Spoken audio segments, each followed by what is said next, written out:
Taranto. Buongiorno a tutti e diciamo anche buongiorno al presidente di Confapi, Fabio Greco. Buongiorno. Buongiorno a tutti. Buongiorno. Grazie. Con Fabio Greco parliamo di ex Ilva in maniera collaterale, diciamo, perché Confapi Taranto ha inviato un comunicato stampa in cui chiede di realizzare transizioni senza rinvii, ok alla continuità produttiva, ha scritto Fabio Greco, ma non vuole dire sì all'inquinamento. Sì, diciamo abbiamo voluto chiarire un po' la situazione che chiaramente in questi ultimi mesi si parla tanto di inquinamento, si parla tanto di associazioni ambientalisti, cioè, si parla troppo in generale e non si entra mai nel merito di alcune posizioni. La Confapi, l'indotto Union Meccanica di Confapi, rappresenta un indotto importante nel settore siderurgico, ma non solo, anche nel settore impiantistico e della navalmeccanica, che sono aziende che si stanno diversificando proprio perché c'è questo momento di transizione che, dobbiamo essere sinceri, lo sapevamo già, sapevamo che dovevamo passare questo momento di transizione. È chiaro che la seconda amministrazione straordinaria ci è un attimo caduta un po' tra capo e collo, e quindi la situazione è diventata un po' più complessa col passare del tempo. Oggi siamo qui in attesa del 15 settembre, come dice il ministro Urso, per la presentazione di queste offerte e contestualmente del piano industriale che le imprese, gli acquirenti dovranno presentare per poi andare a fare le varie modifiche dell'area. Bene, io continuo a dire che è molto importante dividere, riuscire a capire bene la narrazione di quello che dobbiamo dire, perché altrimenti questa città rientra sempre in un imbuto e non ne usciamo più. Lo stabilimento è uno stabilimento che è ambientalizzato, è stato fatto tutta una serie di interventi importanti che oggi lo rendono uno stabilimento ambientalizzato. È chiaro che questa parola spaventa un po' tutti, perché visto quello che è accaduto negli ultimi 10-15 anni è chiaro che uno che dice come lo stabilimento di Taranto è uno stabilimento ambientalizzato, ecco, non si ha il coraggio che qualcuno dica questa parola. Diverso è decarbonizzare lo stabilimento, sono due fasi totalmente differenti.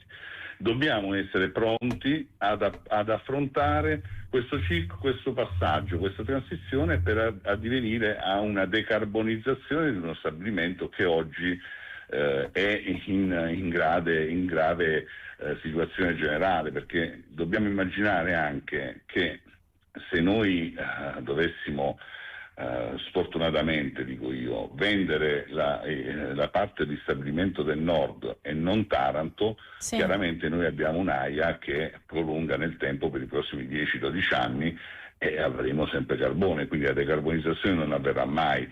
Questo è quello che noi diciamo, cioè non vogliamo che la gente o qualcuno voglia strumentalizzare alcune parole, perché noi vogliamo che lo stabilimento di Taranto avvenga una decarbonizzazione, ci sia questa transizione, ci siano gli investimenti e ben vengano gli investitori per poter far sì che all'interno dello stabilimento di Taranto si possano fare tutti gli investimenti che sono, diciamo, programmati.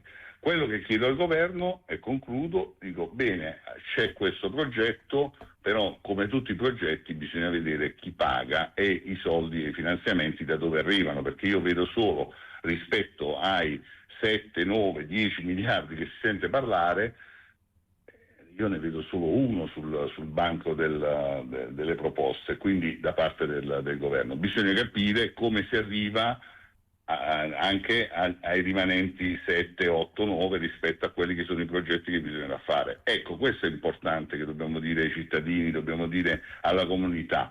Come vogliamo fare questi investimenti? Il ministro, e concludo, dice che ci sarà un piano industriale per chi acquisterà lo stabilimento e quindi lì lo vedremo come vorranno investire questi soldi per decarbonizzare lo stabilimento di Taranto. Presidente, Le ditte dell'indotto ormai da tanti anni sono stritolate da una doppia crisi, quella dell'Ilva da una parte e quella dell'Arsenale dall'altra, no? Ne abbiamo parlato anche nelle scorse settimane della crisi della navalmeccanica rispetto appunto ai lavori assegnati ai grandi player che in qualche modo sacrificano le imprese locali. Ecco, ma quanto sta pesando questa situazione, questa doppia situazione sulla vita stessa delle imprese locali? Direttore, è una domanda molto pertinente ed è anche molto difficile rispondere. Io vorrei essere un po' più, vorrei spiegarla meglio. Viene da lontano, cioè ben vengano i player, ben venga le aziende che, i committenti importanti, come può essere Jindal, come possono essere Marciagaglia, come può essere Fincantieri, Leonardo, ben vengano in questo territorio. Però le aziende devono essere pronte del territorio. Il problema qual è? Che quando noi diciamo ma le aziende di Taranto non sono pronte per affrontare la transizione, per affrontare gli investimenti. Dobbiamo ricordare a questi signori che dicono questo che le aziende dell'indotto di Taranto sono le più importanti aziende a livello nazionale che girano l'Italia per mantenere lo status dei propri dipendenti e vanno a lavorare da tutte le parti, e sono quelle aziende che hanno avuto la resilienza di saper aspettare, con un fallimento di 150 milioni di euro persi e 150 milioni di euro persi nel 2015 e il 30% perso nel 2023 pesano finanziariamente, non economicamente, ma finanziariamente per queste imprese. Quindi, come ho detto ieri, ho avuto un'intervista con l'Osservatorio del mercato del lavoro che mi ha voluto intervistare. Bisogna prendere atto del fatto che occorre cambiare la legge bancaria, occorre dare l'opportunità a queste imprese di rialzarsi, di sollevarsi, perché non possono intercettare i finanziamenti. Noi leggiamo GTF, milioni di euro per Taranto, ma non ci sono le aziende a Taranto per poterlo fare, o meglio, mi correggo, ci sono, ma non tutte possono intercettare questi finanziamenti e quindi diversificare le attività. Questo comporta chiaramente la riduzione di accorpamento in rete di imprese o accorpamento in consorzi o in ATI per far fronte ed essere pronti quando veniamo chiamati, per esempio, per fare i lavori per San Cataldo, per fare i lavori dei Giochi del Mediterraneo, per fare i lavori con Fincantieri.